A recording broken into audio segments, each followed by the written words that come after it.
Acids and basis చాప్టర్లో నుంచి important concept అండి.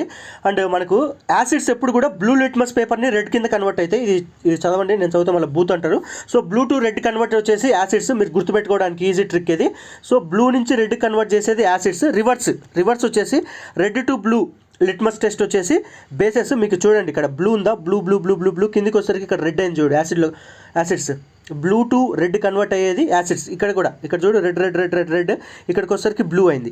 ఓకేనా, రెడ్ టు బ్లూ వచ్చేసి బేసెస్. ఇది చాలా ఇంపార్టెంట్, ఎగ్జామ్లో అడుగుతాడు. బ్లూ లిట్మస్ని రెడ్గా కన్వర్ట్ చేసేది యాసిడా బేసెస్ అని మీరు ఇది మాత్రమే గుర్తుపెట్టుకోండి, ఇది గుర్తుపెట్టుకోవద్దు. అండ్ ఇంకొక కాన్సెప్ట్ వచ్చేసి ఇవన్నీ ప్రీవియస్ ఇయర్ క్వశ్చన్స్, ఆల్మోస్ట్ ఒక 11 ప్రీవియస్ ఇయర్ క్వశ్చన్స్ ఉన్నాయి. అన్నీ కూడా వీడియో పాస్ చేస్తారో లేదా మళ్ళీ రివైండ్ చేస్తారో చూసుకోండి. ఏ టైప్ ఆఫ్ యాసిడ్ దేంట్లో ఉందని అడుగుతాడు, చాలా ఇంపార్టెంట్ అండి. మొత్తం 12 ప్రీవియస్ ఇయర్ క్వశ్చన్స్. వినిగర్లో ఏ టైప్ ఆఫ్ యాసిడ్ ఉందని అడుగుతాడు. వినిగర్లో ఉండేది ఎసిటిక్ యాసిడ్. అలాగనే యాన్సిస్టింగ్, మనకు చీమ కుడితే దద్దుర్లు మంట తీస్తాయి కదా, ఎందుకంటే చీమలో ఒక యాసిడ్ ఉంటుంది, ఆ యాసిడ్ పేరు ఏందని అడుగుతాడు. ఫామిక్ యాసిడ్. అలాగే సిట్రస్ యాసిడ్ వచ్చేసి సిట్రస్ ఫ్రూట్స్లో ఉంటుంది, చాలా ఈజీ, మనం గుర్తుపెట్టుకోవాల్సిన అవసరం లేదు. అండ్ ఇది కూడా చాలా ఇంపార్టెంట్. పెరుగులో కర్డ్లో ఉండేది ఏ టైప్ ఆఫ్ యాసిడ్ అంటే lactic acid. And A bacteria add చేయడం వల్ల మనకు పెరుగు ఫామ్ అవుతుందని అడుగుతాడు కర్డ్, అది లాక్టోబాసిల్లస్ బ్యాక్టీరియా, అక్కడి నుంచి లాక్టిక్ యాసిడ్ బ్యాక్టీరియా వస్తుంది. అండ్ మనకు స్పినాచ్ ఉంది కదా, ఈ స్పినాచ్లో ఏ టైప్ ఆఫ్ యాసిడ్ ఉందని అడుగుతాడు, ఆక్సాలిక్ యాసిడ్.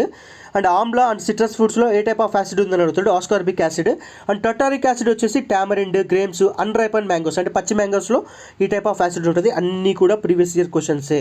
ఎసిటిక్ యాసిడ్ కానీ, ఫామిక్ యాసిడ్ కానీ, సిట్రిక్ యాసిడ్ కానీ, లాక్టిక్ యాసిడ్ కానీ, ఆక్సాలిక్ యాసిడ్ కానీ, ఆస్కార్బిక్ యాసిడ్ కానీ, టటారిక్ యాసిడ్ కూడా అన్నీ కూడా ప్రీవియస్ ఇయర్ క్వశ్చన్సే. మల్టిపుల్ టైమ్స్ అడిగాడు, మీరు కావాలంటే వెళ్ళి చెక్ చేసుకోండి. అలా విధంగా బేసిస్ చూద్దాం. లైమ్ వాటర్ని ఏమంటారంటే కాల్షియం హైడ్రాక్సైడ్ అంటే CaOH2 ఫార్ములా మనకు అంత ఇంపార్టెంట్ ఏం కాదు. అండ్ విండో క్లీనర్కి యూజ్ చేసే ఏ బేస్ అంటే అమోనియం హైడ్రాక్సైడ్. అండ్ సోప్లో సోడియం కానీ పొటాషియం హైడ్రాక్సైడ్ కానీ సోప్లో ఉంటుంది. అండ్ మిల్క్ ఆఫ్ మెగ్నీషియం దేన్ని అంటారంటే మెగ్నీషియం హైడ్రాక్సైడ్. ఓకేనా, ఇవన్నీ కూడా చూసుకోండి. ఇక్కడ ఒక 7, ఇక్కడ 4, 11 and acids to bases to acid, అది లిట్మస్ని కన్వర్ట్ చేసేది. అది టోటల్ 12 ప్రీవియస్ ఇయర్ క్వశ్చన్స్ మీకు 2 to 3 మినిట్స్లో కవర్ అయిపోతున్నాయి. చాలా ఇంపార్టెంట్. స్టిల్ మీరు నమ్మకపోతే ప్రీవియస్ ఇయర్ క్వశ్చన్స్ మళ్ళీ చెక్ చేసుకోండి. ఈ 12 కూడా చాలా important. Acetic acid, formic acid, citric acid, lactic acid, oxalic acid, ascorbic acid, tartaric acid and calcium hydroxide, ammonium hydroxide, sodium or potassium hydroxide and milk of magnesia చూసుకున్నా.